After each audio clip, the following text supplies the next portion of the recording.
ഈ കൊച്ചു കരടി ചുവന്ന ബട്ടൺ അമർത്തിയതും ഒരു വലിയ കൂമ്പാരം തുണികൾ താഴെ വീണു. അവൻ തന്റെ വസ്ത്രങ്ങൾ ഉൾപ്പെടെ എല്ലാ തുണികളും വാഷിംഗ് മെഷീനിലിട്ടു. പുറത്തിറങ്ങാൻ ഒരുങ്ങുമ്പോൾ ചുവന്ന സോക്സും അതിൽ പോയെന്ന് അവൻ പെട്ടെന്നോർത്തു. ഭയന്ന് അവൻ വാതിൽ തുറക്കാൻ പാഞ്ഞു. പക്ഷേ കൈപ്പിടി ഒടിഞ്ഞുപോയി.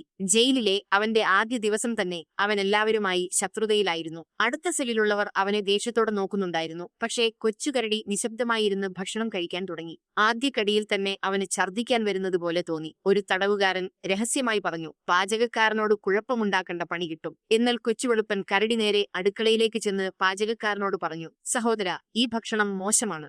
ആരാണ് ഇത്രയും ഉണങ്ങിയ ബ്രെഡ് കഴിക്കുക? ഇത് പറയുമ്പോൾ അവൻ കെച്ചപ്പെടുത്ത് അബദ്ധത്തിൽ പാചകക്കാരന്റെ ദേഹത്ത് മുഴുവൻ ഒഴിച്ചു. എന്നാൽ അത് വൃത്തിയാക്കാൻ കൊച്ചുവെളുപ്പൻ കരടി പാഞ്ഞു. എന്നിട്ട് അതിന്റെ മുകളിൽ മസ്റ്റാർഡ് ഒഴിച്ചു. ഇപ്പോൾ എല്ലാം കുഴപ്പത്തിലായി. അവൻ സഹായത്തിനായി പാഞ്ഞു. പക്ഷേ തടവുകാരെല്ലാം പേടിച്ചൊളിച്ചു. ദേഷ്യത്തിലായ പാചകക്കാരൻ കരടിയുടെ കോളറിൽ പിടിച്ച് അലറി, ഇന്ന് രാത്രി അത്താഴത്തിന് കരടി ഇറച്ചിയായിരിക്കും.